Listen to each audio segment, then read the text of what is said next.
सावधान।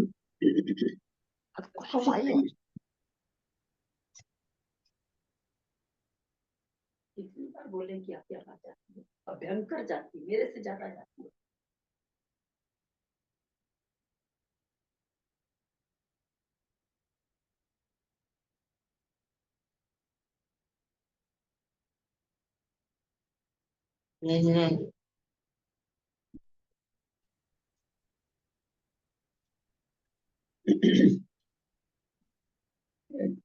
ओकारं बिंदु संयुक्तं नित्यं ध्यायन्ति योगिनः कामदं मोक्षदं च ओंकाराय नमो नमः।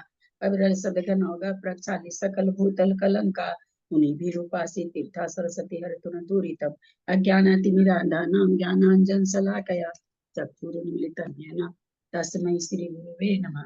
श्री परम गुरुवे नमः। परम्पराचार्य गुरुभ्यो नमः।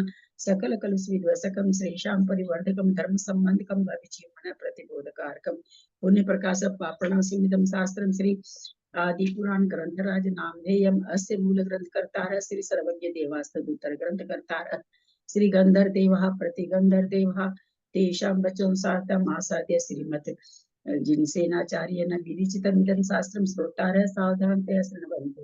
मंगलम भगवान मंगलम गौतमोनि मंगलम कुंद कुंदाद्यो जैन धर्मोस्तु मंगलम सर्व मंगल मांगल्यम सर्व कल्याण कारकम प्रधानम सर्वधर्माणां जैनम जयतु शासनम जैनम जयतु शासनम जैनम जयतु शासनम सरस्वती नमस्तुभ्यं वरदे कामरूपिणी विद्यारंभं करिष्यामि सिद्धिर्भवतु मे सदा। वात्संग जिनवानी माता की जय।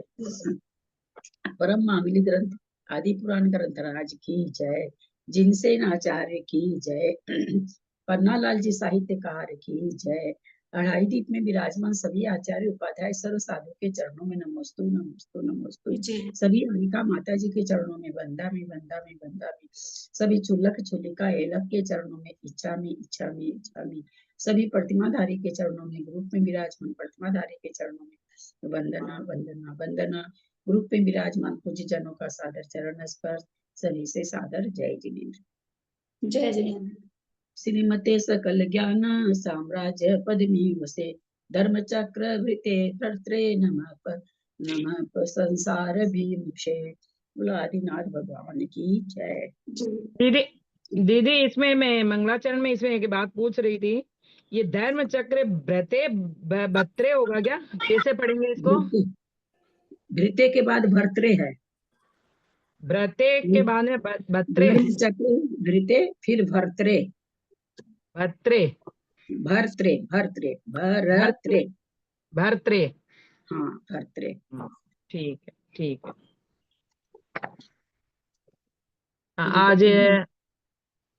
आज पढ़ेंगे, अंजू जी पढ़ेंगे 141 से 140 तक। 200 अंजू सर नहीं है ना आज। अंजू उन्होंने मैसेज तो कुछ नहीं डाला, नहीं है क्या आज? नहीं, मेरे को डाला था उसको। मैं सोची भी कि कहूँ कि उसमें डाल दो, वही मैं सोची तो उसे कि मेरे को मैसेज डाली है। फिर कल मेरे को कई लोग मैसेज तो डालते हैं, कोई भी प्राय सभी डाल देते हैं कि हम जा रहे हैं। नहीं पढ़ने हाँ आज को ऐसा लोग प्राय मेरे को मैसेज तो डालते हैं, तो मैं समझी नहीं ये उसलिए अंजू नहीं है। तो उषा जी पढ़ेंगे फिर। मैं पढ़ती हूँ। हाँ उषा जी आप 141 से 240 तक पढ़ेंगे। ठीक है। दीदी को सॉरी प्रणाम, सभी को जय जिनेन्द्र। 141 से 240 नहीं, 141 से आपका होगा। 151 से होगा फिर। अब अंजू जी पढ़ रहे थे ना, नहीं है ना, तो वो 151 से होगा। 191 से। हाँ 191 से पढ़ेंगे आप। हाँ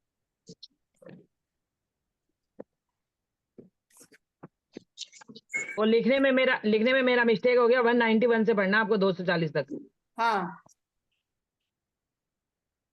उसने पहले प्रदक्षिणा दी, फिर भक्ति पूर्वक बार बार नमस्कार किया और फिर पूजा की। इस प्रकार यथाक्रम से भद्रसाल आदि वनों की समस्त अकृत्रिम प्रतिमाओं की वंदना की। वंदना के बाद उसने सोमनस वन के पूर्व दिशा संबंधी चैत्यालयों में पूजा की। तथा भक्ति पूर्वक प्रणाम करके क्षण भर के लिए वह वहीं बैठ गया।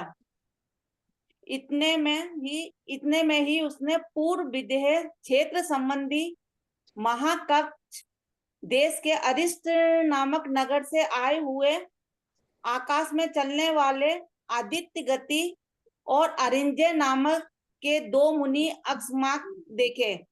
वे दोनों ही मुनि युगंधर स्वामी के समवसरण रूपी सरोवर के मुख्य हंस थे। अतसे बुद्धिमान स्वयं बुद्ध मंत्री ने सम्मुख जाकर उनकी पूजा की। आवाज आ रही है ना? आ रही है। पूजा की, बार बार प्रणाम किया और जब वे सुख पूर्वक बैठ गए तब उसने नीचे लिखे अनुसार अपने मनोरथ पूछे।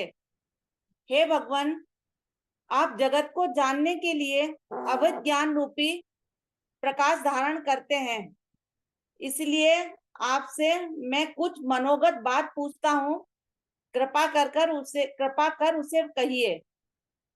हे स्वामिन, इस लोक में अत्यंत प्रसिद्ध विद्याधरों का अधिपति राजा महाबल हमारा स्वामी है।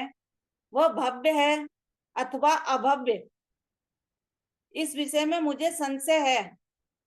जिनेन्द्र देव के कहे हुए सन्मार्ग का स्वरूप दिखाने वाले हमारे वचनों को जैसे वह प्रमाणभूत मानता है वैसे श्रद्धान भी करेगा या नहीं, ये बात मैं आप दोनों के अनुग्रह से जानना चाहता हूँ। इस प्रकार प्रश्न कर जब स्वयं बुद्ध मंत्री चुप हो गया तब उसमें से आदित्य गति नाम के अविधि ज्ञानी मुनि कहने लगे, हे भव्य, तुम्हारा स्वामी भव्य ही है। वह तुम्हारे वचनों पर विश्वास करेगा और 10वें भव में तीर्थंकर पद भी प्राप्त करेगा। वह इसी जम्बू द्वीप के भरत नामक क्षेत्र में आने वाले युग के प्रारंभ में ऐश्वर्यवान प्रथम तीर्थंकर होगा। अब मैं संक्षेप से इसके उस पूर्व भव का वर्णन करता हूँ जहाँ की इसने भोगों की इच्छा के साथ साथ धर्म का भी बीज बोया था। हे राजन, तुम सुनो।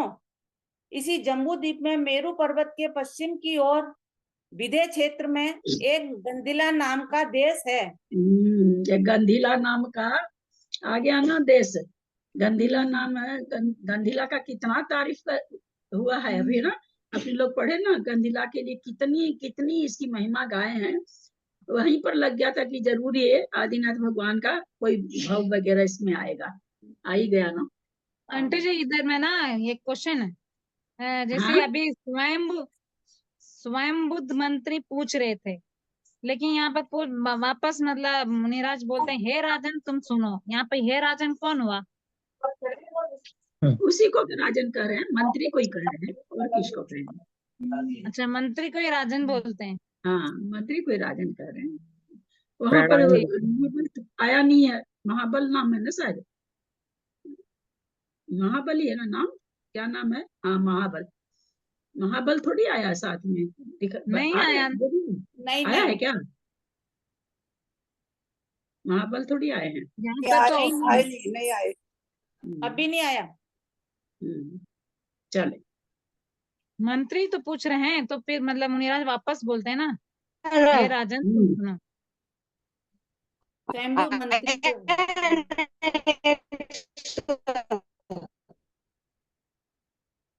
पढ़ू आगे। 196 में आया ना, हे स्वामी, इस लोक का अधिपति राजा महाबल हमारा स्वामी है। महाबल का नाम आया है ना? हाँ हाँ, महाबल का नाम तो आया, लेकिन पूछ रहे हैं ना, मंत्री तो पूछ रहे हैं मुनिराज से। ये कह रहे कि मंत्री पूछ रहे हैं मुनिराज से, अवधि ज्ञानी मुनिराज उनसे अपने स्वामी के बारे में वो पूछ रहे हैं, महाबल के बारे में। तो वो जब लिखे है ना कि मैं इसका पूर्व भर वर्णन करता हूँ जहाँ इसने भोगों की इच्छा के साथ साथ धर्म का बीज बोया था। हे राजन तुम सुनो। तो इनका कहना कि वो तो मंत्री था ना, तो उसको राजन बोल रहे हैं, वो ये कह हाँ, रहे हैं। इसीलिए पूछ रही थी।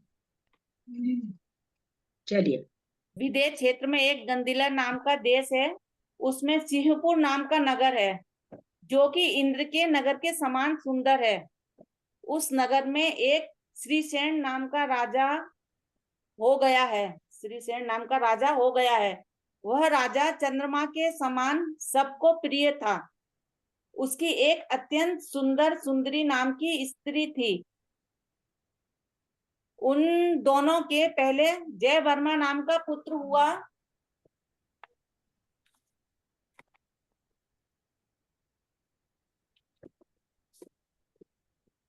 और उसके बाद उसका छोटा भाई श्री वर्मा हुआ। वह श्री वर्मा सब लोगों को अतिशय प्रिय था। वह छोटा पुत्र माता पिता की संस्कृत में राजन नहीं आया है, संस्कृत में नहीं आया है। वो तो हिंदी में उसने टीकाकार राजन ने बोल भी के दिया होगा। संबोधन किया है महाराज जी। हाँ, संस्कृत में संबोधन नहीं है राजन का। चलिए। वह छोटा पुत्र माता पिता के लिए भी स्वभाव से ही प्यारा था, सो ठीक ही है। संतानपना समान रहने पर भी किसी पर अधिक प्रेम होता ही है। पिता श्री सेन ने मनुष्यों आएगा शायद इधर, मनुष्यों का लिखा है।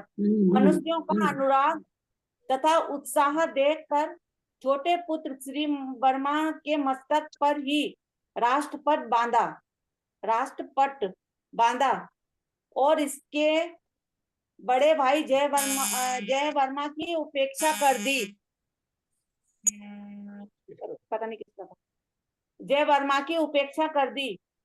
पिता की इस उपेक्षा से जय वर्मा को बड़ा वैराग्य हुआ, जिससे वह अपने पापों की निंदा करता हुआ स्वयं देखिए, प्रभु पापों की निंदा करता हुआ, ये नहीं बोल, यहाँ पर ये नहीं आया कि अपने पिता के प्रति मतलब ये हो करके दूषित परिणाम हो करके दीक्षा लिया। अपने पापों की निंदा करता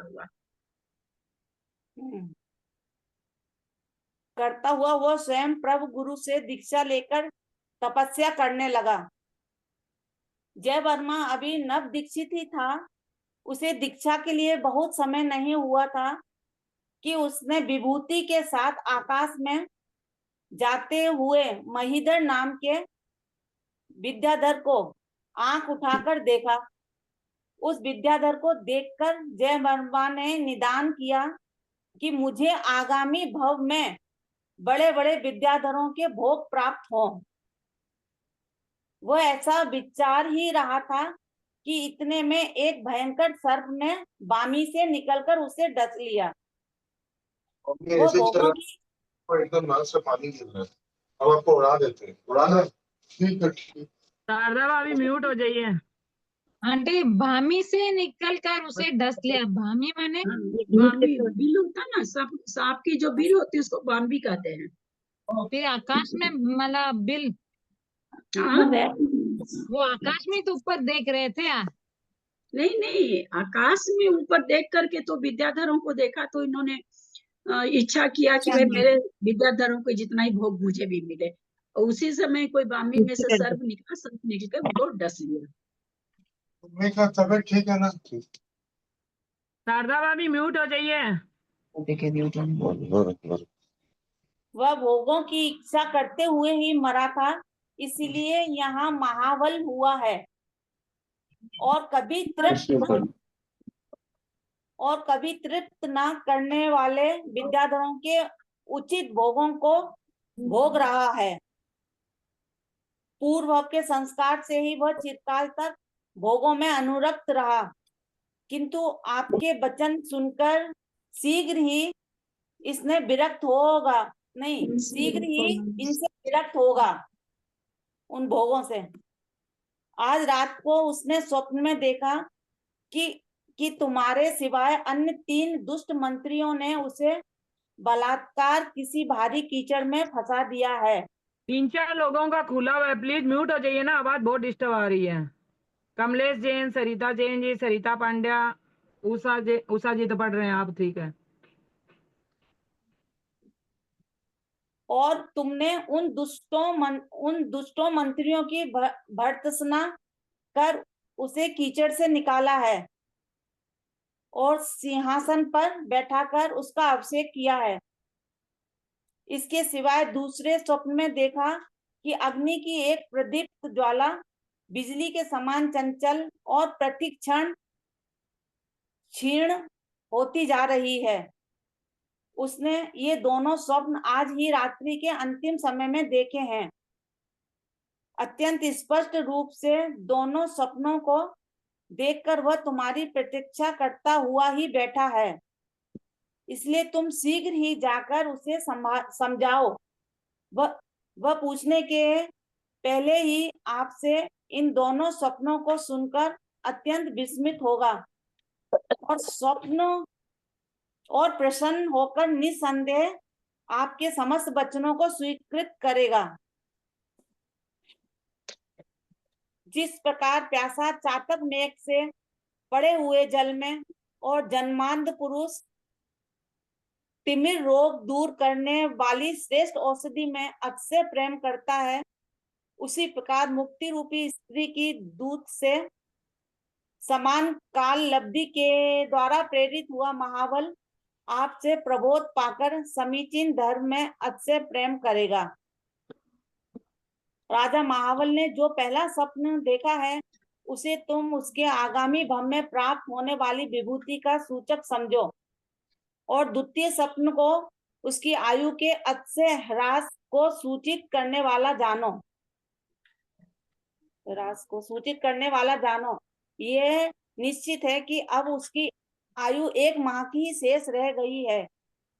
इसलिए हे भद्र, इसके कल्याण के लिए शीघ्र ही प्रयत्न करो, प्रमादी न हो।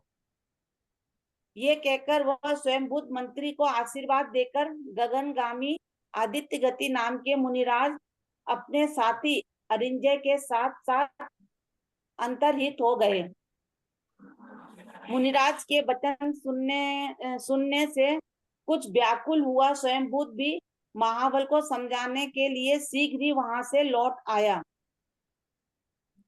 और तत्काल ही महाबल के पास जाकर उसे प्रतीक्षा में बैठा हुआ देख प्रारंभ से लेकर सपनों के फल पर्यंत विषय को सूचित करने वाले ऋषिराज के समस्त वचन सुनाने लगा। तदंतर उसने यह उपदेश भी दिया कि हे बुद्धिमान, जिनेन्द्र भगवान का कहा हुआ ये धर्म ही समस्त दुखों की परंपरा का नाश करने वाला है। इसीलिए उसी में बुद्धि लगाइए, उसी का पालन कीजिए। बुद्धिमान महाबल ने स्वयं बुद्ध से अपनी आयु का क्षय जानकर विधि पूर्वक शरीर छोड़ने, समाधि मरण धारण करने में अपना चित्त लगाया। अतिशय समृद्धशाली राजा अपने घर के बगीचे के जिन मंदिर में भक्ति पूर्वक अष्टांगिक महायज्ञ करके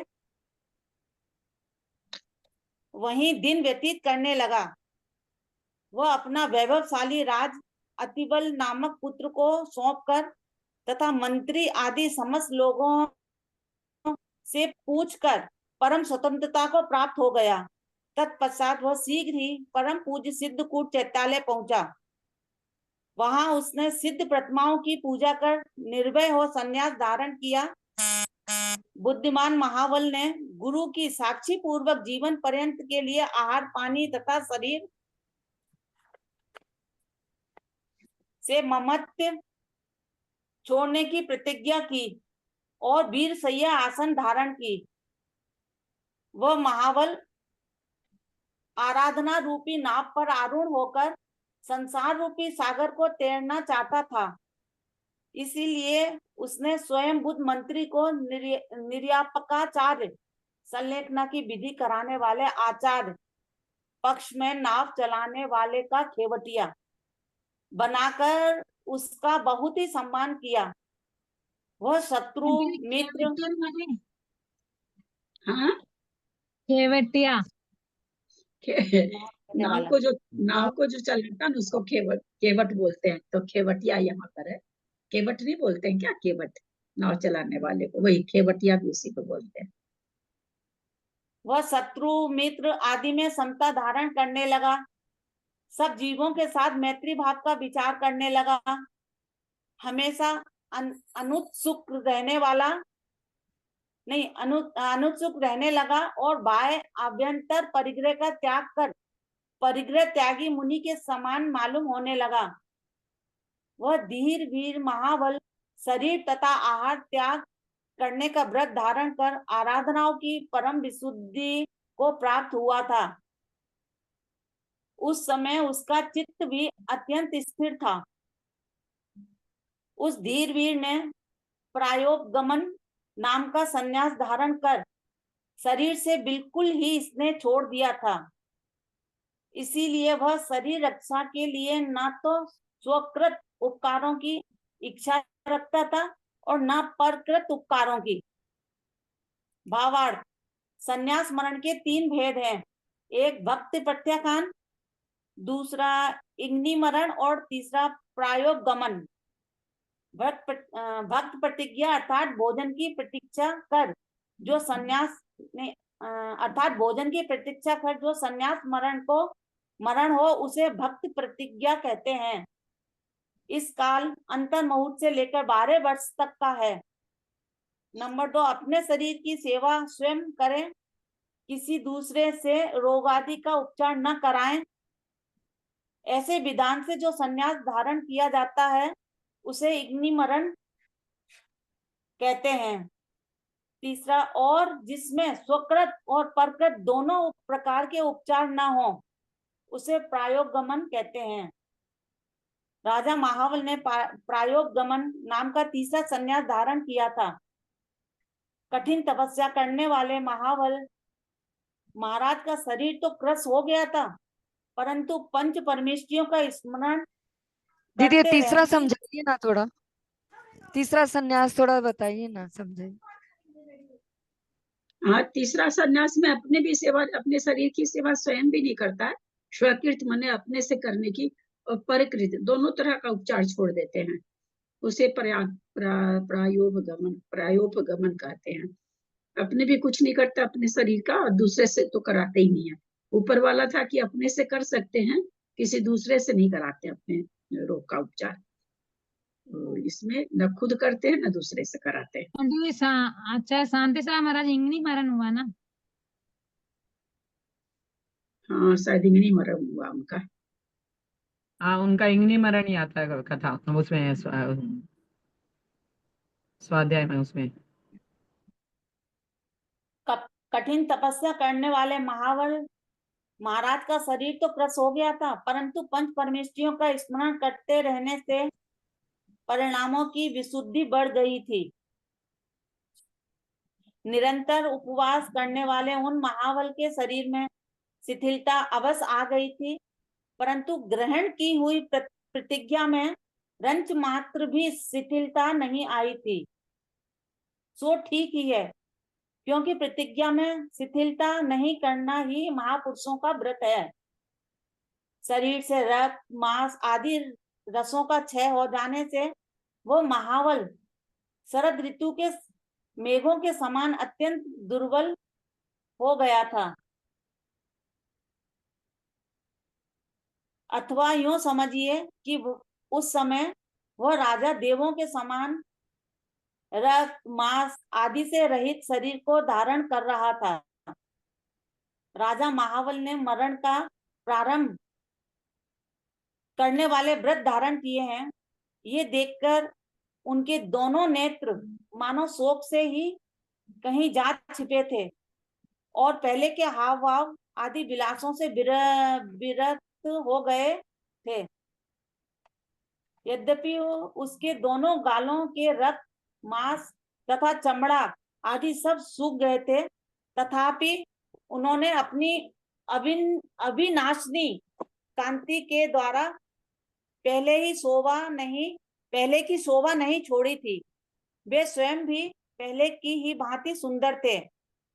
समाधि ग्रहण के पहले उसके जो कंधे अत्यंत स्थूल तथा बाजूबंद की रगड़ से अत्यंत कठोर थे, उस समय वे भी कठोरता को छोड़कर अतिशय कोमलता को प्राप्त हो गए थे। उसका उधर कुछ भीतर हो की गया ओर दीदी आपका हो गया। अच्छा, ठीक है। प्रणाम दीदी। हाँ, आगे रंजना जी है, रंजना जी पढ़ेंगे। ललिता दीदी, इसमें ये तो आ रहा है ना जो अपने तो असल लेखना का व्रत का है ही है वर्णन, लेकिन मैं यहाँ जैसे जिस अपार्टमेंट में रहती हूँ वो सवाल ज्यादा है। ये लोग वर्षित तप इतने करते हैं, छोटी छोटी बहुएं सब लोग एक छोड़ के एक उपवास, 365 दिन में आधे उपवास अच्छा। से करते हैं। मुझे आश्चर्य होता है, 10% लोग, मतलब 100 में से 10 तो पक्के ही करते हैं। वर्षित तप तो ऐसे एक जैसे होता है कोई, इन लोगों के लिए खेल है जैसे, बहुत ज्यादा करते हैं।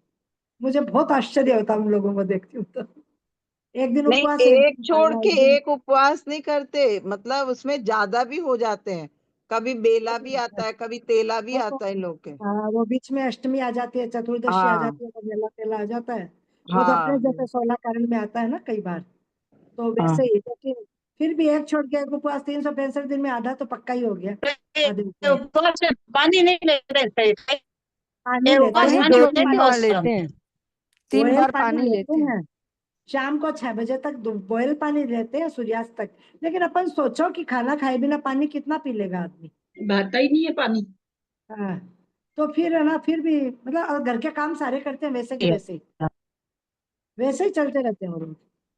आदत ही हो जाती है उनकी, पता नहीं कैसे कर लेते हैं। एक एक मास का भी करते हैं, एक एक एक मास तो महीने का अलग भी बात, पूरा करते हैं वो लोग। वो तो करते हैं, पर वर्षित तब हाँ तो यहाँ हाँ, एक वर्षी वर्षित तब बहुत इन करते हैं लोगों लोग। में वर्षित तप का बहुत ज्यादा महत्व है, और वर्षित तप बहुत आइमबिल का करते भी हैं। बहुत है, आइमबिल भी बहुत करते हैं लोग। वो सब करते ही हैं, लेकिन वर्षित तब का मुझे सबसे ज्यादा आश्चर्य होता हाँ, तो पहले दिन खाते हैं तो दूसरे दिन का लगता है कि हाँ कल क्या बनाना, कल क्या करें। भांति इन भांति लोग के करके कुछ जैसे बनाने। तारंगा जी को ज्यादा मानते हैं, तो वहाँ पहाड़ पे चढ़ना उतरना वो उपवास से करते हैं। मतलब पहले दिन एक उपवास पालीताना। किया, फिर चढ़े। एक दिन में कितनी बार चढ़ना होता है, ऐसा कुछ भी है तो महीने भर में कितनी यात्राएं पूरी करनी होती है, ऐसा भी करते पालीताना हैं लोग। जाते हैं लोग, पालीताना को शिखर जी जैसे पालिताना। मानते हैं। हाँ। हम्म। है। ये सबसे बड़ा पालिताना है। आगे हाँ, पर बढ़िए ये पानी किसका है? की छूट होने से कोई इतना हाँ, फर्क पढ़ो वो नहीं चलो आगे, होता। किसका है ज्यादा लंबा? रंजना जी, हाँ, श्रृंगारी करते हैं इसको तो। पानी की छूट रख के अपने लोग भी कर लेना तो पुण्य तो सारा मिलेगा ही। या थोड़ी कि एक आधा गिलास पानी पी लिए तो ये हो गया, उतना पुण्य तो होगा ना। कहाँ कर पाते हैं। नहीं कर पाते। वे कहते हैं हमें पानी पी के भी कोई थोड़ी कहते हैं पानी लेके अभी कोई एक कोई दो तीन तरह की चीज लेकर के उपवास करते हैं। कोई खाली दूध थोड़ा मेवा लेके करते, सब तरह के उपवास अपने में भी चलते हैं। लेकिन कितना उपवास महीने में, बेसी से बेसी कोई करता होगा तो 4 कर लेता होगा, करते भी हाँ, नहीं 4। तो अपने में कौन सा उस तरह का उपवास करके देखिए, होता है क्या महीने में 15 और उपवास। कई लोग खाली डाक पानी से भी अपने में करते हैं। हाँ, डाब पानी से भी करते हैं, करने वाले तो कर हो सकता है। एक उपास एक ये, एक उपास एक ये, आसान थोड़ी है। आसान तो दीदी नहीं ये है, लोग बहुत आसान कमजोर तो होते हैं, है। हमारे बहुत आसान। कलकत्ता वाले बिल्डिंग में करते हैं लोग, कमजोर हो जाते हैं एकदम, फिर चलने फिरने में बहुत असुविधा होती है फिर इनके। बहुत साल हो जाते होंगे तो हो जाता होगा, बहुत साल में कमजोरी एक आ उम्र जाती के है। अनुसार करते हैं, एक उम्र के अनुसार करते होंगे, छोटपन में कर लेते होंगे ज्यादा। हाँ, ये भी हो तो सकता, बोल रही छोटे ना, ही ज्यादा करते हैं। छोटी छोटी बहू बेटी सब कर रहे हैं। मेरे से छोटे ही रहते हैं जो उपवास करते हैं, मैंने प्राय देखा है, सब छोटे ही रहते हाँ, वही कहते हैं, छोटे में कर लेते होंगे। नहीं, 50-60 अभी तक कर लेते हैं ना, 50 तक तो आदमी कर ही लेता है, 50-60 तक तो। कर ही लेते हाँ, हो। फिर और हम नहीं लोग होता। 50 तक, और हम लोग हैं। 50 तक मंत्र ही नहीं शुरू करते हैं। क्योंकि मैं ये कहना चाहती हूँ कि जैसे अपन लोगों अपन में कुछ नहीं ये करते हैं। प्रथा ही नहीं है, ये प्रथा ही नहीं है। बहुत फर्क है।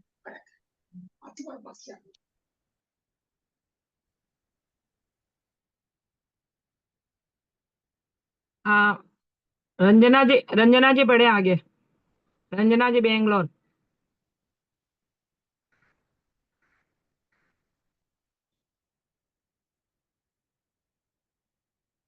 शायद है नहीं वो।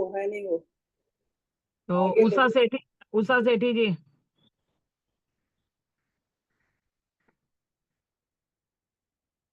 उषा सेठी। हाँ, प्रणाम ललिता जी, सादर प्रणाम, सभी बड़ों से सादर प्रणाम, सभी से जय जिन्हें। उसका उदर कुछ भीतर की ओर झुक गया था और त्रिवली भी नष्ट हो गई थी। इसीलिए ऐसा जान पड़ता था मानो हवा के न चलने से तरंग रहित सूखता हुआ तालाब ही हो। जिस प्रकार अग्नि में तपाया हुआ सुवर्ण पाषाण अत्यंत शुद्धि को धारण करता हुआ अधिक प्रकाशमान होने लगता है, उसी प्रकार वह महाबल भी तप रूपी अग्नि से तप्त हो अत्यंत शुद्धि को धारण करता हुआ अधिक प्रकाशमान होने लगता था। त्रिवली माने क्या है? त्रिवली माने क्या है? त्रिवली, त्रिवली माने नष्ट। त्रिवली माने क्या है?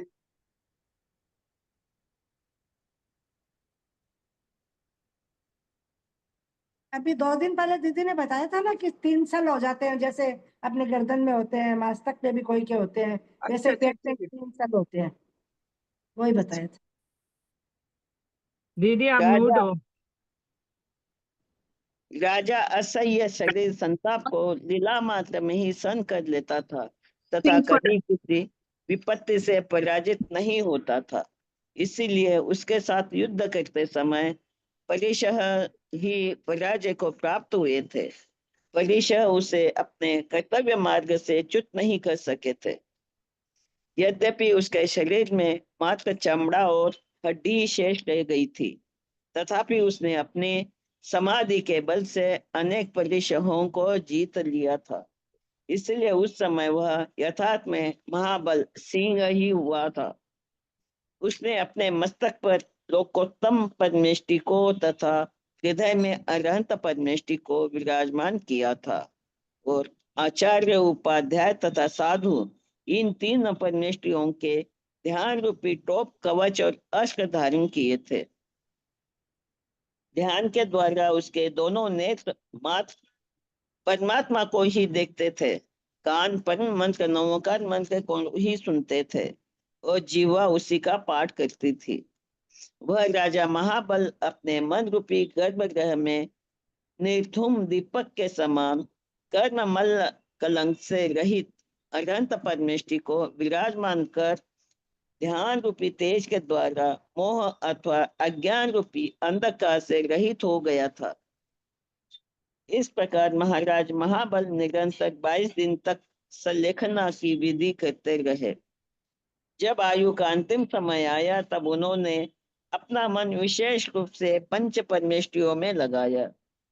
उसने हस्त कमल जोड़कर ललाट पर स्थापित किए और मन ही मन निश्चय रूप से नमस्कार मंत्र का जाप करते हुए म्यान से तलवार के समान शरीर से जीव का पृथक चिंतन करते हुए और अपने शुद्ध आत्म की भावना करते हुए स्वयं बुद्ध मंत्री के समक्ष सुखपूर्वक प्राण छोड़े। स्वयं बुद्ध मंत्री जिस प्रकार पहले अपनी मंत्र शक्ति, विचार शक्ति के द्वारा महाबल में बल, शक्ति अथवा सेना सन्निहित करता रहता था, उसी प्रकार उस समय भी वह मंत्र शक्ति पंच नमस्कार मंत्र के जाप के प्रभाव के द्वारा उसमें आत्मबल सन्निहित करता रहा, धैर्य नष्ट नहीं होने दिया। इस प्रकार निस्वार्थ भाव से महाराज महाबल की धर्म सहायता करने वाले स्वयं बुद्ध मंत्री ने अंत तक अपने मंत्री पने का कार्य किया। तदनंतर वह महाबल का जीव शरीर रूपी भार छोड़ देने के कारण मानो हल्का होकर विशाल सुख सामग्री से भरे हुए ईशान स्वर्ग को प्राप्त हुआ। वहां वह श्री प्रभ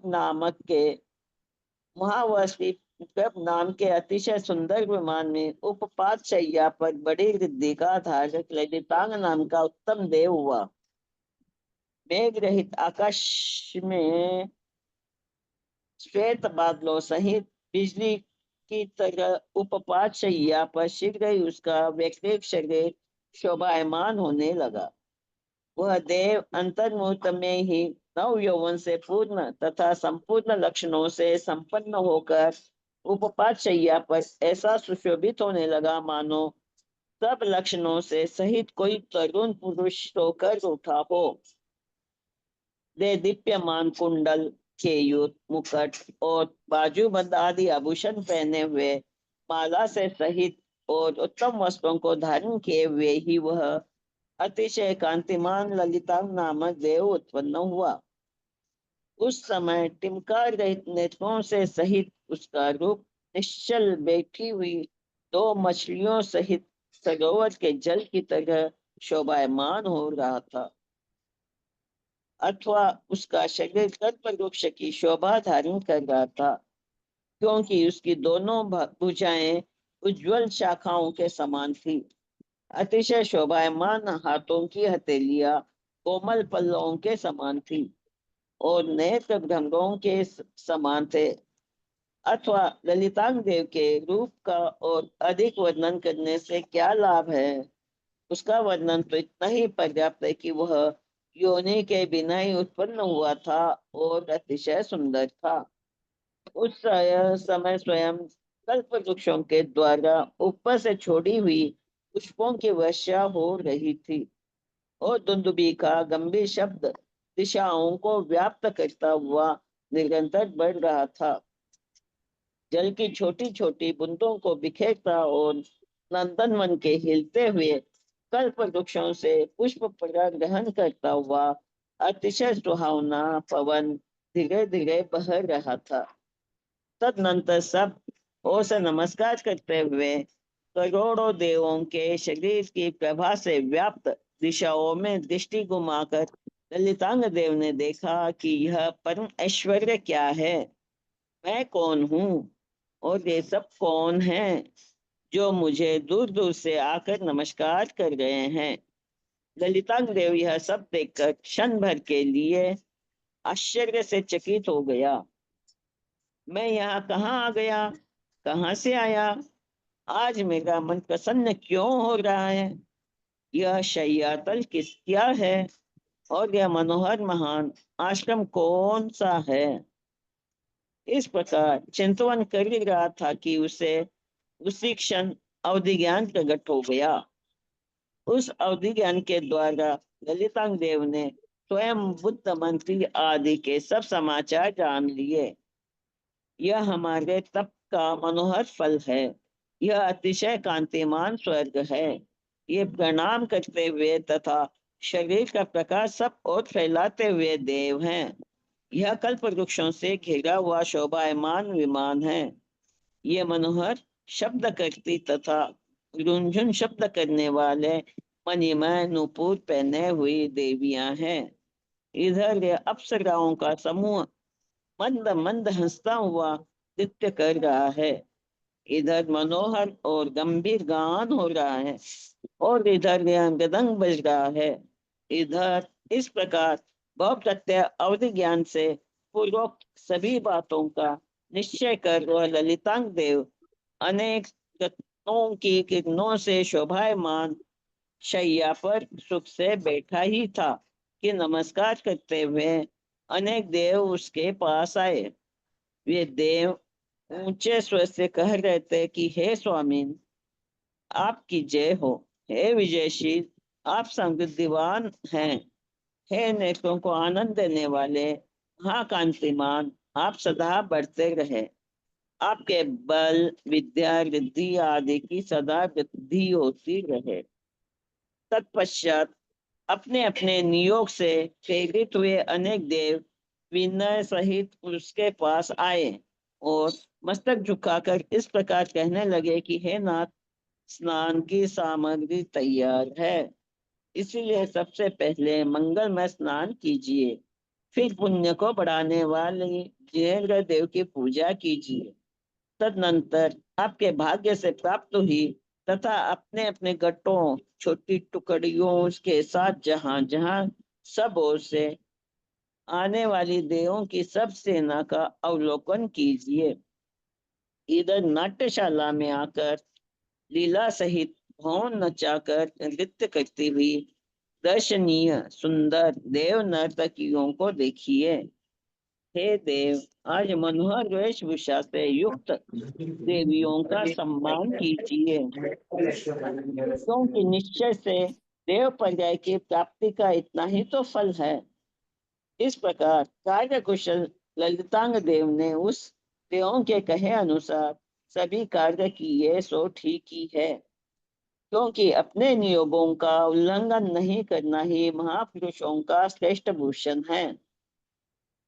वह ललितांग देव तपाए हुए स्वर्ण के समान कांतिमान था, 7 हाथ ऊंचे शरीर का धारक था, साथ साथ उत्पन्न हुए वस्त्र, आभूषण, माला आदि से विभूषित था, सुगंधित श्वासोच्छ्वास से सहित था, अनेक लक्षणों से उज्जवल था और अणिमा महिमा आदि गुणों से युक्त था। ऐसा हुआ ललितांग देव निरंतर दिव्य भोगों को अनुभव करने लगा। वह 1000 वर्ष बाद मानसिक आहार लेता था, एक पक्ष में श्वासोच्छ्वास लेता था तथा स्त्री संभोग शरीर द्वारा करता था। वह शरीर की कांति के समान कभी नहीं मुरझाने वाली उज्जवल माला तथा शरत काल के समान निर्मल दिव्य अंबर वस्त्र पक्ष में आकाश धारण करता था। उस देव के 4000 देवियां थी तथा सुंदर लावण्य और विलास चेष्टाओं से सहित 4 महादेवियां थी। उन चारों महादेवियों में पहली स्वयं प्रभा, दूसरी कनक प्रभा, तीसरी कनक लता और चौथी विद्युत लता थी। इन सुंदर स्त्रियों के साथ पुण्य के उदय से प्राप्त होने वाले भोग को निरंतर भोगते हुए इस ललितांग देव का भूतकाल बीत गया। उसके आयु रूपी समुद्र में अनेक देवियां अपनी अपनी आयु की स्थिति पूर्ण हो जाने से चंचल तरंगों के समान विलीन हो चुकी थी। जब उसकी आयु तथाकथ पल्ले के बराबर अवशिष्ट रह गई, तब उसके अपने पुण्य के उदय से एक स्वयं प्रभा नाम की प्रिय पत्नी प्राप्त हुई। वेशभूषा से सुसज्जित तथा कांति युक्त शरीर को धारण करने वाली वह स्वयं प्रभा पति के समीप ऐसे सुशोभित होती थी मानो रूपवती स्वर्ग की लक्ष्मी ही हो। जिस प्रकार आम की नवीन मंजरी ब्रह्मच को अतिशय प्यारी होती है, उसी प्रकार वह स्वयं प्रभा ललितांग देव को अतिशय प्यारी थी। वह देव स्वयं प्रभा का मुख देखकर तथा उसके शरीर का स्पर्श कर हस्तिनी में आसक्त रहने वाले हस्ती के समान चिरकाल तक क्रीड़ा करता रहता था। वह देव उस स्वयं प्रभा के साथ कभी मनोहर चंद्रकांत शिलाओं से युक्त तथा ब्रह्मच, कोयल आदि पक्षियों से द्वारा वाचालित नंदन आदि वनों से सहित मेरु पर्वत पर, कभी नील निषद आदि बड़े बड़े पर्वतों पर, कभी विजयाद के शिखरों पर, कभी कुंडलगिरी पर, कभी रुचगिरी पर, कभी मानव शतक पर्वत पर, कभी नंदीश्वर महाद्वीप में, कभी अन्य अनेक द्वीप समुद्रों में और कभी भोग भूमि आदि प्रदेशों में दिव्य सुख भोगता हुआ निवास करता था। इस प्रकार बड़ी बड़ी रिद्धियों का धारक और अद्भुत शोभा से युक्त वह ललितांग देव अपने किए हुए पुण्य कर्म के उदय से मंद मंद मुस्कान, हास्य और विलास आदि के द्वारा स्पष्ट चेष्टा करने वाली अनेक देवांगनाओं के साथ कुछ अधिक एक सागर तक अपनी इच्छानुसार उदार और उत्कृष्ट दिव्य भोग भोगता रहा। उस बुद्धिमान ललितांग देव ने पूर्व भाव में अत्यंत तीव्र असह्य संताप को देने वाले तपस्वियों के द्वारा अपने शरीर को निष्कलंक किया था। इसलिए ही उसने इस भाव में मनोहर कांति की धारक देवियों के साथ सुख भोगे, अर्थात सुख का कारण तपस्यरन वगैरह से उत्पन्न हुआ धर्म है। अतः सुख चाहने वालों को हमेशा धर्म का ही उपार्जन करना चाहिए। हे आर्य पुरुषों, यदि अतिशय लक्ष्मी प्राप्त करना चाहते हो तो भोगों की तृष्णा छोड़कर तप में तृष्णा करो तथा निष्पाप श्री जिनेन्द्र देव की पूजा करो और उन्हीं के वचनों का श्रद्धान करो। अन्य मिथ्या दृष्टि कुकवियों के गए हुए मिथ्या मतों का अध्ययन मत करो। इस प्रकार जो प्रशंसनीय पुरुषार्थों का देने वाला है और कर्म रूपी कुटिल वन को नष्ट करने के लिए तीक्ष्ण कुठार के समान है, ऐसे इस जैन धर्म की सेवा के लिए है सुखाभिलाषी पंडित जनों सदा प्रयत्न करो और दुर्बुद्धि को नष्ट करने वाले जैन मत में आस्था श्रद्धा करो। इस प्रकार आश नाम से प्रसिद्ध भगवत जिन सेनाचार्य विरचित 63 लक्षण महापुराण संग्रह में ललितांक स्वर्ग भोग वर्णन नाम का 5वां पर्व पूर्ण हुआ। हाँ दीदी प्रणाम। मैं एक बार ये पूछना चाह रही थी कि नए इसमें बहुत लोग जुड़े हुए हैं, तो नए लोगों को किसी को पढ़ना है क्या? जो नाम अपना देना चाहते हैं तो दे दें एक बार का। आज क्या लिस्ट एक बार की पूरी हो गई है, सारी सबके नाम आ गए हैं। अरे नहीं है, मैं बाहर गई जो थी अभी तो तो पहले 2 मेरा नंबर बाकी है लगाना। सर नीचे के नहीं। नहीं हो गए, सबका हो गया। ये रेखा जी का तबीयत ठीक नहीं है अभी, वो उनका फोन आया था 2 दिन, अभी 2-3 दिन नहीं पढ़ेंगे। मैं कुछ इस बार बोलूं क्या? मैं मैंने एक बार भी नहीं पढ़ा अभी। 1 महीना से बाहर थी, तो अगर मौका दे तो पढ़ लूं, नहीं तो कोई बात नहीं। नहीं आपने एक बार तो पढ़ लिया ना नहीं, मैं सरिता जी? 1 महीना बाद आई हूँ मैं। हैं? मैं 1 महीना थी नहीं यार। नहीं अभी आदि पुराण एक बार भी नहीं पढ़ा क्या? वही तो मैं पूछ रही हूँ कि इसने एक बार भी अभी नहीं पढ़ा, तो एक बार वो पढ़ना चाहे तो वैसे दीदी जैसे बोलेगी वैसे कर लेंगे। एक बार पढ़ना चाहे तो कोई वैसे पढ़ ले, खास नहीं बात तो फिर नहीं। नया से शुरू करेंगे। हाँ, कोई खास बात नहीं, दीदी मैंने जैसे भी बोल नहीं पढ़ा। हेलो, हाँ दीदी जैसे बोलेगी वैसे कर लेंगे। दीदी को पूछ रही हूँ मैंने मैं। भी नहीं पढ़ा एक बार भी। मैं थी नहीं ना मैंने हर नहीं दिन। पढ़ा, क्योंकि दीदी मेरे क्या जाने के करना बाद है ही पढ़ी। बताइए। मैं दीदी से पूछ रही हूँ, 1 मिनट दीदी को बोलने दीजिए। जो नहीं पढ़े वो पढ़ लीजिए। जो हाँ एक ही बार सबका पढ़ाई हुआ है, एक बार भी जो लोग नहीं पढ़े हैं वो पढ़ लीजिए। तो मैं पढ़ लूं शर्मिला जी? हाँ आप पढ़ लीजिए, फिर उसके आपके बाद में मुन्नी जी पढ़ लेंगे, ठीक है? फिर सर कल वो पढ़ लेंगे। शर्मिला, मेरा भी हो नहीं हुआ है। आपका नहीं अष्टम हुआ क्या? पर्व 1 मिनट ना, सरिता जी, राजेश जी आ गए ना, राजेंद्र जी आ जिनका गए थे, मेरा छूट गया था। अच्छा वो आपका नहीं हुआ परीक्षा था क्या? थी ना उस दिन। हाँ। हाँ ठीक है, मैं कल नाम दे दूंगी मुन्नी जी का, हेमा जी का, और किसका नहीं हुआ बाद में बता दीजिएगा, मेरे को मैसेज डाल दीजिएगा।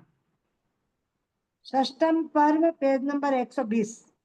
इसके अनंतर किसी समय उस ललितांग देव के आभूषण संबंधी निर्मल मणि अकस्मात प्रातः काल के दीपक के समान निस्तेज हो गए। जन्म से ही उसके विशाल वक्ष स्थल पर पड़ी हुई माला ऐसी म्लान हो गई कि मानो उसके वियोग से भयभीत हो उसकी लक्ष्मी ही म्लान हो गई हो। उसके विमान संबंधी कल्प वृक्ष भी ऐसे कांपने लगे मानो उसके वियोग रूपी महावायु से कंपित होकर भय को ही धारण कर रहे हों। उस समय उसके शरीर की कांति भी शीघ्र ही मंद पड़ गई थी। सो ठीक ही है, क्योंकि पुण्य रूपी शस्त्र का अभाव होने पर उसकी छाया कहाँ रह सकती है, अर्थात कहीं नहीं। उस समय कांति से रहित तथा निष्प्रभता को प्राप्त हुए ललितांग देव को देखकर ऐशान स्वर्ग में उत्पन्न हुए देव शोक के कारण उसे पुनः देखने के लिए समर्थ न हो सके। ललितांग देव की दीनता देखकर उसके सेवक लोग भी दीनता को प्राप्त हो गए। सो ठीक है, वृक्ष के चलने पर उसकी शाखा उपशाखा आदि क्या विशेष रूप से नहीं चलने लगते, अर्थात अवश्य चलने लगते हैं। उस समय ऐसा मालूम होता था कि इस देव ने जन्म से लेकर आज तक जो देवों संबंधी सुख भोगे हैं वे सबके सब दुख बनकर ही आए हों। जिस प्रकार शीघ्र गति वाला परमाणु एक ही समय में लोक के अंत तक पहुंच जाता है, उसी प्रकार ललितांग देव की कंठमाला की म्लानता का समाचार भी उस स्वर्ग के अंत तक व्याप्त हो गया था। अथानंतर सामाजिक जाति के देवों ने उसके समीप आकर उस समय के योग्य तथा उसका विषाद दूर करने वाले नीचे लिखे अनेक वचन कहे। हे धीर, आज अपनी धीरता का स्मरण कीजिए और शोक को छोड़ दीजिए, क्योंकि जन्म, मरण, बुढ़ापा, रोग और भय किसे प्राप्त नहीं होते। स्वर्ग से च्युत होना सबके लिए साधारण बात है, क्योंकि आयु क्षीण होने पर यह स्वर्ग क्षण भर भी धारण करने के लिए समर्थ नहीं है। सदा प्रकाशमान रहने वाला यह स्वर्ग भी कदाचित अंधकार रूप प्रतिभासित होने लगता है, क्योंकि जब पुण्य रूपी दीपक बुझ जाता है तब वह सब ओर से अंधकारमय हो जाता है। जिस प्रकार पुण्य के उदय से स्वर्ग में निरंतर प्रीति रहा करती है, उसी प्रकार पुण्य क्षीण हो जाने पर उसमें अप्रीति होने लगती है। आयु के अंत में देवों के साथ उत्पन्न होने वाली माला ही म्लान नहीं होती है, किंतु पाप रूपी आतप के तपते रहने पर जीवों का शरीर भी म्लान हो जाता है। देवों के अंत समय में पहले हृदय कंपायमान होता है, पीछे कल्प वृक्ष कंपायमान होते हैं। पहले लक्ष्मी नष्ट होती है, फिर लज्जा के साथ शरीर की प्रभा नष्ट होती है। पाप के उदय से पहले लोगों में अस्नेह बढ़ता है, फिर जम्भाई की वृद्धि होती है, फिर शरीर के वस्त्रों में भी अप्रीति उत्पन्न हो जाती है। पहले मान भंग होता है, पश्चात विषयों की इच्छा नष्ट होती है। अज्ञानांधकार पहले मन को रोकता है, पश्चात नेत्रों को रोकता है।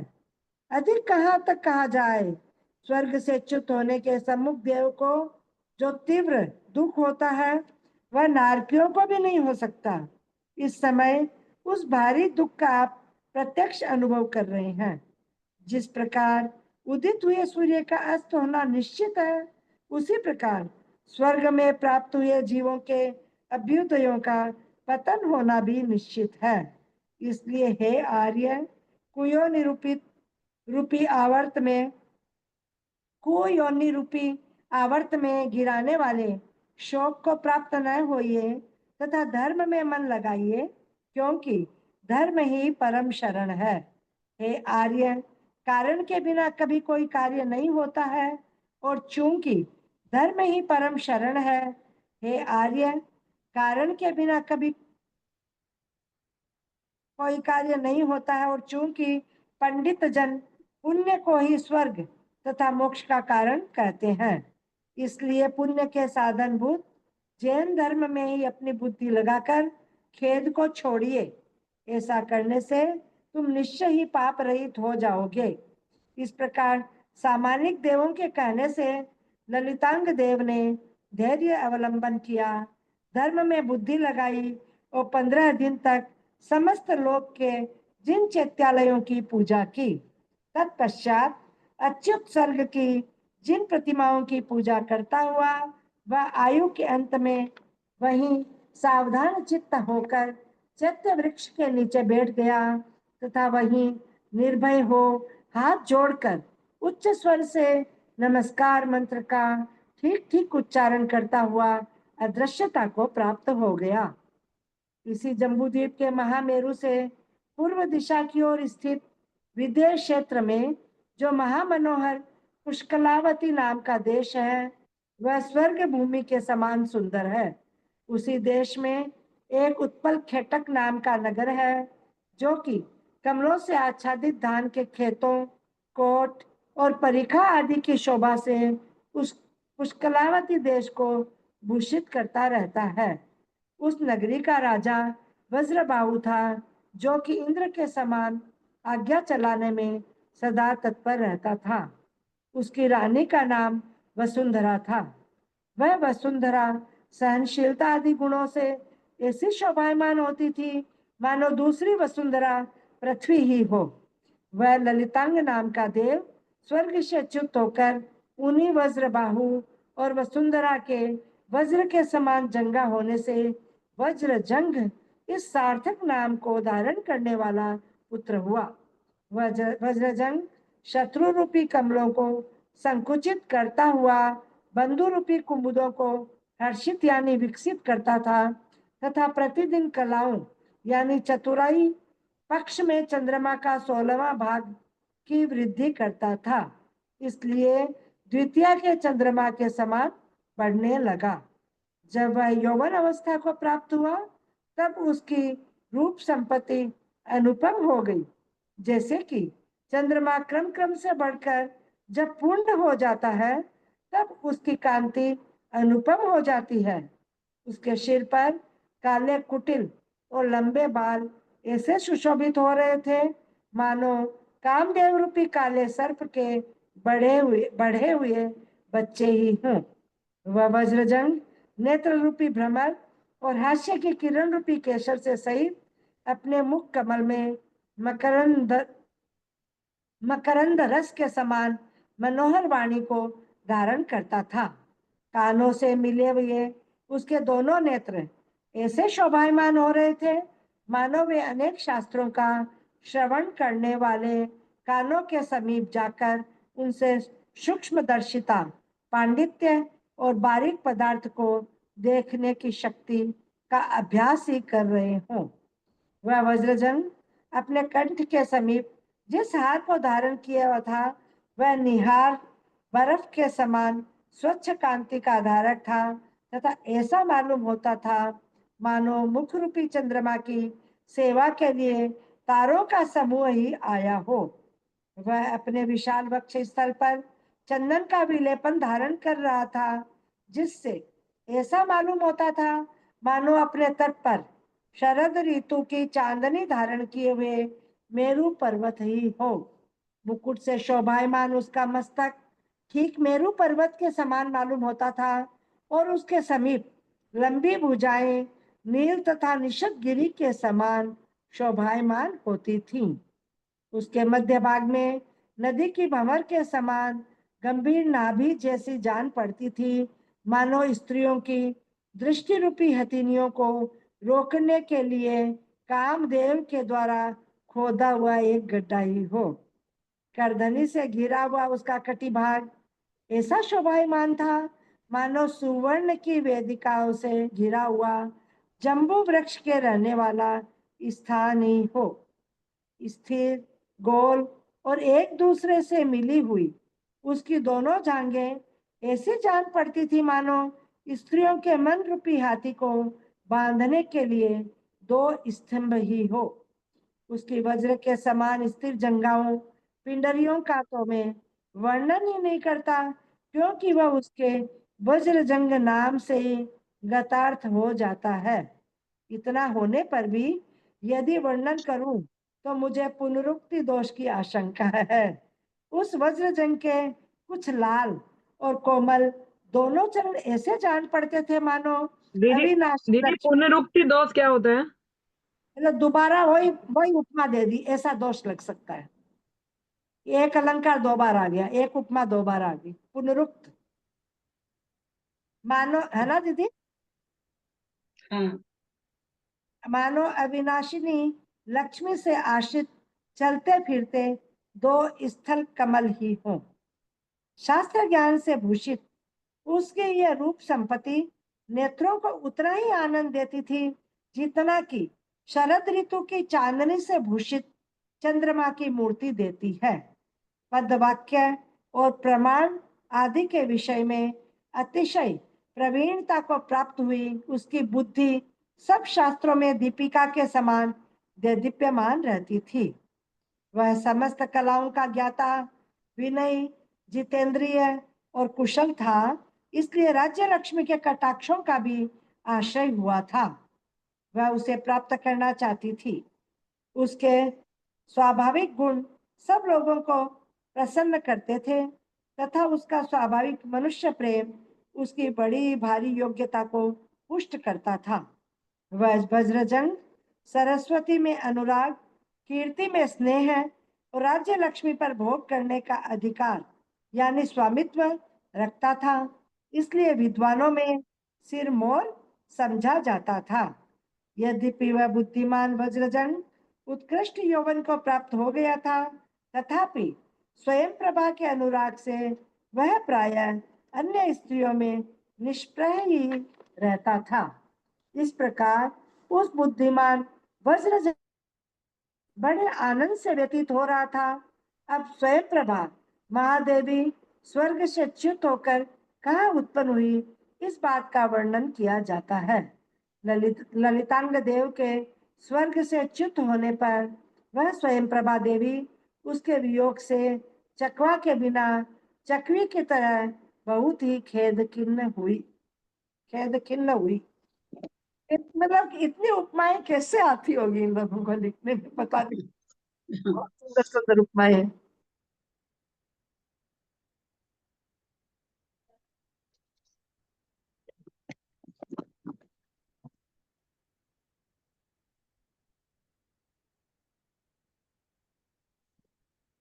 मेरा तो हो गया पूरा, 50 हो गए। समय भी हो गया।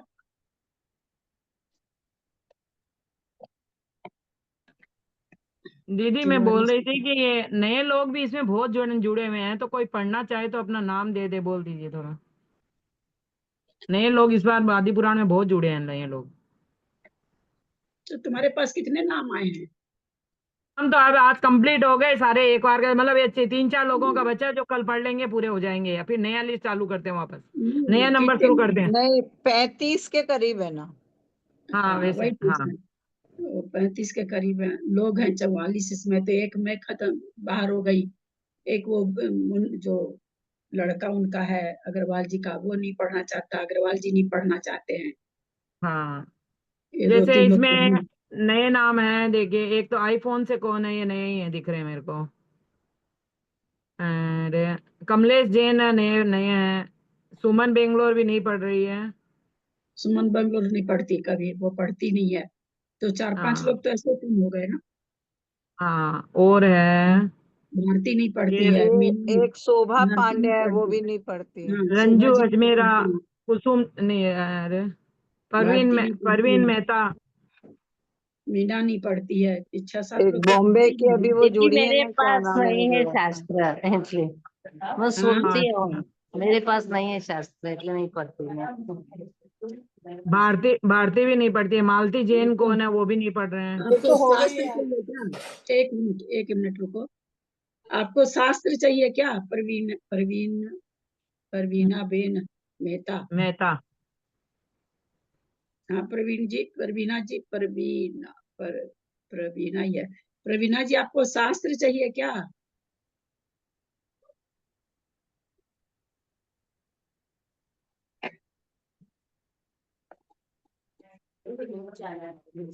हाँ, हाँ शास्त्र चाहिए मुझे। आपको शास्त्र चाहिए, आप अपना एड्रेस भेजिए, पिन कोड के साथ, फोन नंबर के साथ। ठीक है, आप एड्रेस भेजिए, पिन कोड और फोन नंबर उसमें डालिएगा जरूर से। आप किसी बच्चे से दिलवा दीजिए, आपसे नहीं होता है। हाँ सुनीता जैन नाथ द्वारा से भी कोई है, उगम देवी है कोई। भाई जो नाम बोल रहे हैं वो लोग खोल के बोले हैं। आप लोग पढ़ना चाहते हैं क्या? शास्त्र नहीं है तो शास्त्र भिजवाया जाएगा। आप लोग अपना एड्रेस वगैरह भेजेंगी तो मैं पढ़ लूंगी। मैं कौन, आपका नाम बोलिए। सुनीता जैन नाथद्वारा से। किताब है अच्छा क्या? पुस्तक हाँ है? बिल्कुल है ये। लिख लो, लिख लो। ठीक अभी है। लिख लो। एक है धनबाद से चंद्रकला जी कोई है। हाँ, बोलिए चंद्रकला जी, बोलिए। हाँ जय जिनेन्द्र। मैं पढ़ना तो चाहती हूँ लेकिन मेरे पास जो शास्त्र जी है वो मतलब थोड़ा सा फर्क है। मैं तो पढ़ती हूँ उसी से ही, लेकिन वो चलेगा क्या? इनका है पंडित परवर लाला राम जी शास्त्री। ना, वो तो थोड़ा अलग हो जाएगा ना, फिर अलग हो नहीं जाएगा। नहीं, मैं इसको जो स्वाध्याय करते हैं ना तो मैं खोल के इसी को करती हूँ, कहीं पे कोई ज्यादा फर्क नहीं है इसमें। नहीं, असल में ना खाली गाथा का अर्थ होता तो नहीं फर्क पड़ता। मुझे लगता गाथा के अर्थ के अलावा भी चीज लिखी हुई तो उसमें फर्क आता होगा। मुझे पता नहीं नहीं। नहीं आप नहीं, हाँ क्योंकि मैं तो रोज खोल के इसी को बैठती हूँ ना, तो तो ठीक है, उसका तो कोई फर्क। हाँ तो फिर है। तो मैं कर लिख लो अगर एक बार इससे करके देख लेंगे, अगर ज्यादा आप लोगों को फर्क लगेगा पढ़ना तो तो फिर देख पीडीएफ से पढ़ लीजिए ना, जब पढ़ना आप देखते तो इससे हैं। नहीं तो मेरे पास तो है ही है ना, आदि पुराण है ही है, जिन सेनाचारी का ही है, लेकिन थोड़ा बहुत फर्क है शब्दों का, और कोई खास फर्क नहीं है। टीका टीका दूसरे की है तो थोड़ा सा फर्क होगा। ठीक है, देख लीजिएगा, लिख लो हाँ, इनका मैं एक बार पढ़ूंगी ना तो पता लग जाएगा। हाँ ठीक है, ठीक है, हाँ लिख लो इनका हाँ नंबर भी, नाम भी लिख लो। हाँ। ठीक है। एक प्रभा नाम से कोई है, प्रभा। प्रभा तो वही होंगी ना, मेरे नानी को जी जो। ग्रुप में भी ऐड कर लीजिए। नहीं, वो तो दीदी आप 1008 मेरे को वो तो 1008 से आते हैं। दीदी आप मेरे को ग्रुप में भी ऐड कर लीजिए, मैं ग्रुप में भी ऐड नहीं हुई हूँ। आपका नंबर बोलिए आपका। 9431 9431 24884। 24844। नहीं 24884। ठीक है, एक बार फिर से बोल दीजिए। एक बार वापस बोल दो। 943 हाँ 943 11 हाँ 24884। हाँ, ठीक है, मैं कर दूंगी, ऐड कर दूंगी आपको। हाँ मैं ऐसे कोलकाता में हूँ अभी, धनबाद का इसमें मेरा पहले का किया हुआ, क्योंकि पहले धनबाद में थी मैं। ठीक है। ये कमलेश जैन जी पढ़ेंगे क्या? वीडियो खोले हैं अभी। म्यूट है दीदी, आप म्यूट है। हाँ दीदी, पढ़ना चाहती हूँ पर अभी थोड़ा मुझे जाना है बाहर, मतलब मैं वहां विदिशा पहुंच के फिर आपको बता दूंगी। ठीक है। नहीं, नाम तो कभी कभी आते हैं ना, तो नाम तो नंबर आते हैं तो बहुत लेट हो जाती है, टाइम लग नाम जाता है। तो बहुत देर में आएंगे, इतने लोग पढ़ने वाले, तो नाम तो कोई 20 दिन 25 दिन में आएगा। आप ग्रुप में ऐड हो क्या? स्टूडेंट ग्रुप में ऐड हो गया आप? नहीं, हाँ स्टूडेंट ग्रुप में नहीं होंगी आप। नहीं नहीं, आपने किया दीदी मुझे। मैं स्टूडेंट ग्रुप में नहीं हूँ, मैं आपको ग्रुप में करी हूँ। नहीं अभी परसों किया था, वो सब लोग हैं, आप सब लोग। हाँ, ग्रुप में की हूँ, ग्रुप में की हूँ, स्टूडेंट ग्रुप में मैं नहीं हूँ, उसमें नहीं, वो अच्छा, केवल आप ही लोग के लिए है। नहीं विदिशा जाके ले लूंगी वहां पे, मैं अभी बेंगलोर में हूँ अभी। हाँ, कर लो, इनको स्टूडेंट ग्रुप में कर लेना। कमलेश से इनका नंबर निकालोगे तो नंबर बोल दीजिए, वैसे नंबर इनका है ग्रुप में, बोल दीजिए, नंबर बोल दीजिए। 789801 1 मिनट, 789 801 क्या? 7801 4321। ठीक है। और भी कोई पढ़ना चाह रहे हैं क्या? सबको ऐड कर दूंगी मैं, जो जो पढ़ना चाह रहे हैं बता दीजिए प्लीज।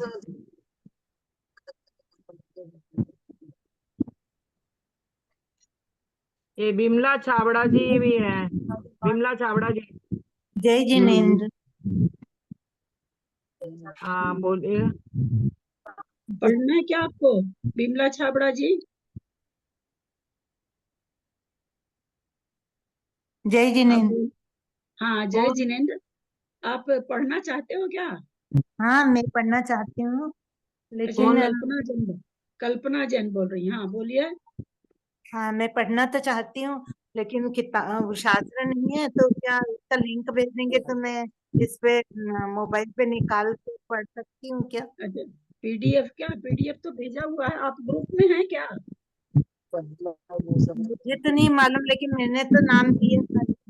अच्छा, तो मैं आता देखती है हूँ इसमें मेरा हाँ, आता है वैसे इसमें। एक मिनट, अगर ग्रुप में होंगी तो मैं पीडीएफ भेज देती हूँ, नहीं तो आपको ग्रुप में पहले ऐड करूंगी। तो ये बताइए, नंबर बताइए।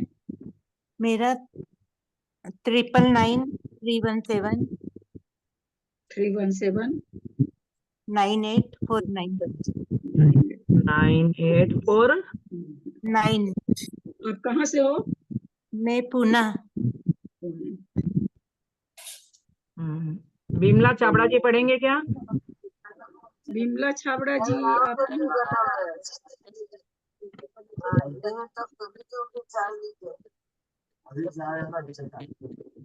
बिमला छाबड़ा जी कहाँ से, आप पढ़ेंगे क्या, वाचना करेंगे? रिकॉर्डिंग बंद कर दी है ना, शायद चालू है। हाँ, वो आवाज तो चालू है, लेकिन नहीं वीडियो दीदी, रिकॉर्डिंग बंद कर दीजिए। रिकॉर्डिंग अच्छा, लंगड़ा मैंने अच्छा नहीं निकला। टेस्टी नहीं होता मतलब कहने का मतलब विमला जी तो आम ही मुला रही है।